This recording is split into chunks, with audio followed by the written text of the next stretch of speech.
Pertama-tama saya ingin menyampaikan terima kasih kepada seluruh rakyat Indonesia dan seluruh insan KPK karena sudah berjalan 2 tahun kurang lebih kita mengabdikan diri kepada Komisi Pemberantasan Korupsi. Saya dilantik pada tanggal 20 Desember 2019. Tentu perjalanan 2 tahun ini bukan perjalanan yang mudah, tetapi juga bukan perjalanan yang begitu sulit. Mudah dan sulit itu apabila kita punya semangat yang sama, tidak punya semangat yang sama. Nah, kebetulan kita masuk KPK ini punya semangat yang sama, yaitu kita selaku anak bangsa punya tanggung jawab untuk mewujudkan tujuan negara. Tujuan negara itu disepakati oleh para pendiri bangsa kita, para pendahulu kita, diamanatkan di dalam alinea keempat pembukaan Undang-Undang Dasar Negara Indonesia tahun 1945. Ada 4. Yang pertama adalah bagaimana kita bisa memberikan pelindungan terhadap segenap bangsa Indonesia dan seluruh tumpah darah Indonesia. Yang kedua, kita juga harus mewujudkan kesejahteraan umum. Ketiga adalah bagaimana kita bisa mencerdaskan kehidupan bangsa. Yang keempat adalah ikut aktif memelihara perdamaian dunia berdasarkan perdamaian abadi dan keadilan sosial.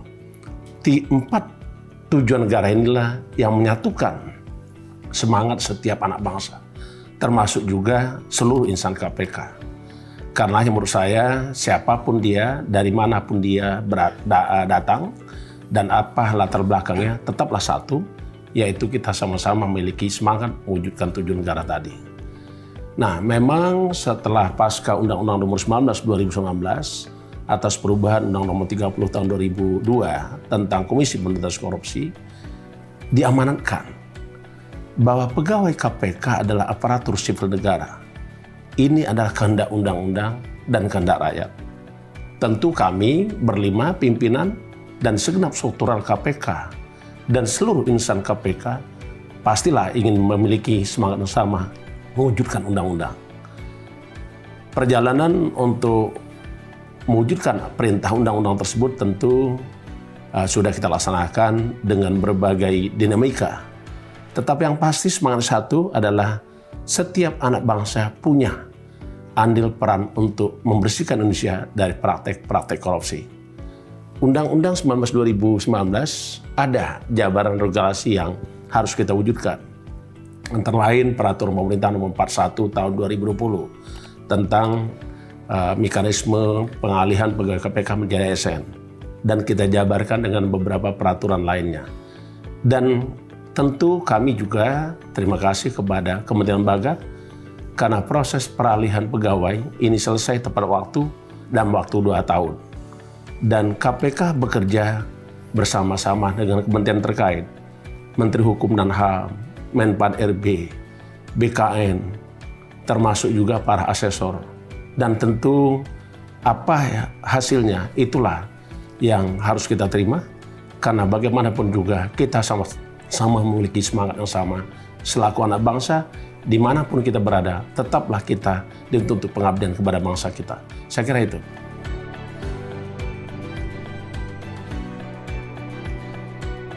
Ya, kita berpedoman kepada tujuan. Tadi saya sampaikan tujuan pertama adalah mewujudkan tujuan negara. Terkait dengan itu juga KPK memiliki tujuan, yaitu bagaimana memberantas korupsi supaya lebih berdaya guna dan berhasil guna. Karenanya KPK tidak bisa lepas dari rencana strategi nasional maupun rencana strategi KPK itu sendiri yang dijabarkan dalam arah kebijakan umum KPK. KPK di dalam renstrahnya tahun 2019 sampai 2024 memasukkan atau dikedepankan adalah bagaimana kita bisa membangun sumber daya manusia ini yang memiliki pemahaman yang sama, semangat yang sama tentang bahayanya korupsi.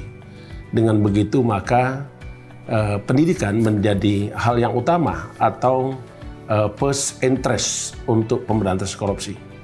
Kenapa pendidikan menjadi penting? Karena pendidikanlah yang bisa mengubah sikap, perilaku, dan budaya. Kita paham masih banyak masyarakat mengatakan bahwa korupsi itu adalah budaya, yang seharusnya tidak.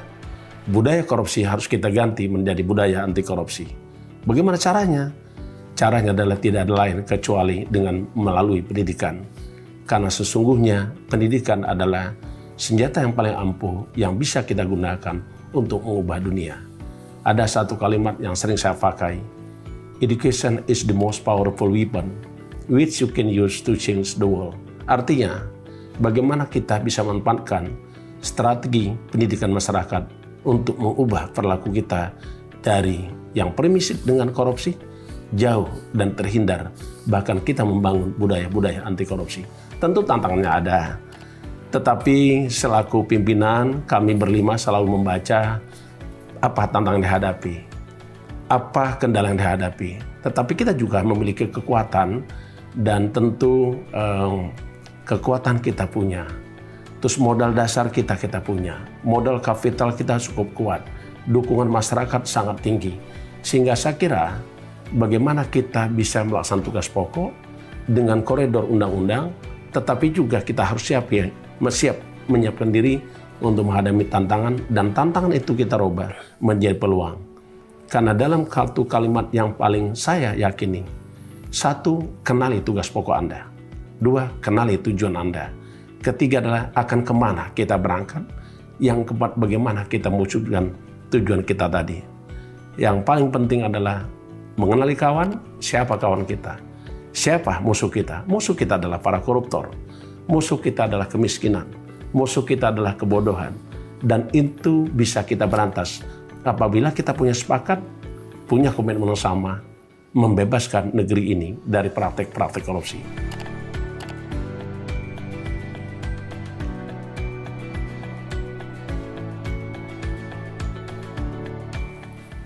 Secara kalender memang kita sudah terbiasa melaksanakan kegiatan dan memperingati Hari Anti Korupsi Sedunia. Tetapi dalam tahun 2021 kami ingin bahwa peringatan Hari Anti Korupsi Sedunia bukan hanya milik KPK. Karenanya KPK telah mengajak dan melibatkan serta mengundang seluruh lapisan masyarakat, segenap anak bangsa, baik yang bekerja di kalangan birokrat, badan usaha milik negara, badan usaha milik daerah, lembaga sosial masyarakat, penggiat anti korupsi untuk mengambil peran di dalam membangun upaya-upaya budaya anti korupsi. Karena kalau kita lihat dari Hari Anti Korupsi Sedunia, kalimatnya sangat jelas. Bagaimana kita menimbulkan imun dan kita semua bergerak untuk membangun budaya anti korupsi. KPK pada tahun 2021 ini menyepakati dan mengambil tema bersatu padu membangun budaya anti korupsi. Kalau ini bisa kita kerjakan bersama segenap anak bangsa, maka kami meyakini bahwa budaya anti korupsi terpatri dan tertanam, bahkan bisa kita implementasikan dalam kehidupan kita sehari-hari. Kata kunci satu, tidak boleh ada satu individu warga negara satuan Indonesia, tidak boleh ada satu perilaku melakukan korupsi. Kita mainkan, kita jalankan peran kita, supaya kita sama-sama menolak praktek-praktek korupsi. Dan kita tumbuh kembangkan semangat kita untuk memberantas korupsi dan menjadikan budaya anti korupsi sebagai budaya bangsa kita.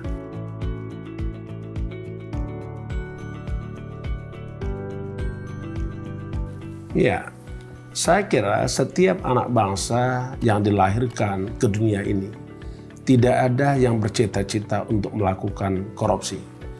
Juga orang tuanya pun tidak pernah menitipkan supaya menjadi koruptor. Tidak ada satupun seorang ibu yang ikhlas dan rela melahirkan anaknya menjadi para koruptor. Kalimat ini menjadikan semangat kita semua. Sesungguhnya kita dititipkan dan diajar oleh orang tua kita untuk katakan hak adalah hak, yang bukan hak adalah bukan hak. Maknanya apa? Kita tidak boleh menerima dan mengambil hal-hal yang bukan hak kita. Itu pertama. Yang kedua, setiap manusia sesungguhnya dilahirkan dunia ini menjadi orang baik. Karena sesungguhnya dunia ini diciptakan dan diisi oleh orang-orang baik. Tapi terkadang sulit kita mencari orang baik. Karenanya, kalaupun kita tidak menemukan seorang baik, jadilah Anda satu-satunya sebagai orang baik. Kalau Anda tidak bisa melakukan pemberantasan korupsi, jadilah satu-satunya perilaku yang tidak ingin melakukan korupsi. Pesan saya itu.